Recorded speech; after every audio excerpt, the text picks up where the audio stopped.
तुम्ही पाहत आहात MCN न्यूज मराठी।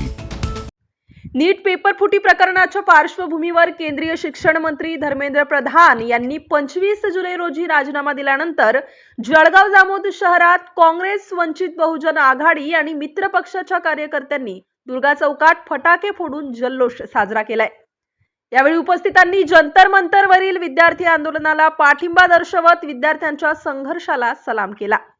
हा विद्यार्थ्यांच्या एकजुटीचा आणि लोकशाही मार्गाने लढलेल्या आंदोलनाचा विजय असल्याची भावना व्यक्त करण्यात आली।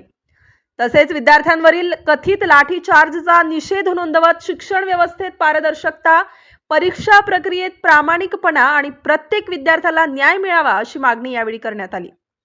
या प्रसंगी काँग्रेसचे जिल्हाध्यक्ष प्रकाश पाटील, माजी आमदार Rahul Bondre, doctor Swati Wakekar, Avinash Umarkar, advocate Bhaurao Bhalerao, advocate Amar Pachpor यांच्यासह काँग्रेस, वंचित बहुजन आघाडी व मित्र पक्षाचे अनेक पदाधिकारी आणि कार्यकर्ते मोठ्या संख्येने उपस्थित होते। MCN न्यूज मराठीकरिता ज्ञानदेव राजनकर, जळगाव।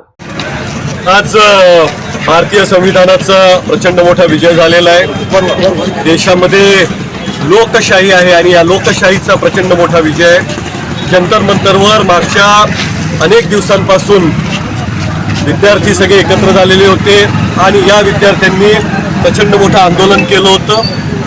सोनम वांगचुक यांनी उपोषण केलं आणि एक ऐतिहासिक आंदोलन म्हणून निश्चितच भारताच्या इतिहासामध्ये नोंदवलं जाईल।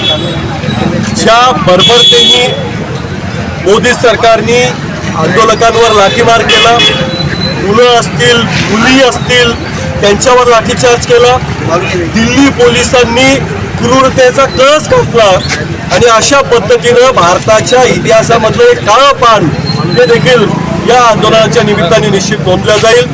मोदी सरकार हे गेंड्याच्या कातडीचं सरकार आहे। किती आंदोलनं करा ते दुर्लक्ष करतात, हा इतिहास आहे। पण मुलांनी ठरवलं होतं, देशाचा युवा वर्ग एकत्र आला आणि त्यांनी ठरवलं की जोपर्यंत त्यांच्या मागण्या मान्य होत नाहीत तोपर्यंत बाजूला सरकायचं नाही। आणि आज शेवटी त्या विद्यार्थ्यांच्या ताकदीसमोर मोदी सरकारला झुकावं लागलं। धर्मेंद्र प्रधान या शिक्षण मंत्र्यांचा राजीनामा त्यांना द्यावा लागला, घ्यावा लागला आणि अशा पद्धतीनं आज प्रचंड मोठा विजय झालाय। आणि त्यामुळे आज काँग्रेस असेल, वंचित आघाडी आणि आमचे मित्रपक्ष असतील, आम्ही मिळून आज त्याचा विजयोत्सव साजरा करतोय। मोदी सरकार झुकलं आणि अशा पद्धतीने जर आपण सगळे एकत्र झालो, भारताचा युवा वर्गापासून सर्वसामान्यांची जी ताकद आहे ती जर एकत्र झाली तर निश्चितपणे यांना झुकावं लागणार हे आज आपल्याला सगळ्यांना समजलंय। आणि तो विजयोत्सव साजरा करण्यासाठी काँग्रेसचे आमचे जिल्हाध्यक्ष असतील, आमचे इथले सगळे स्थानिक नेते असतील, आमचे वेगवेगळे आमचे सहकारी मित्र पक्ष असतील, आम्ही सगळे मिळून आज हा विजयोत्सव इथं साजरा करत आहे।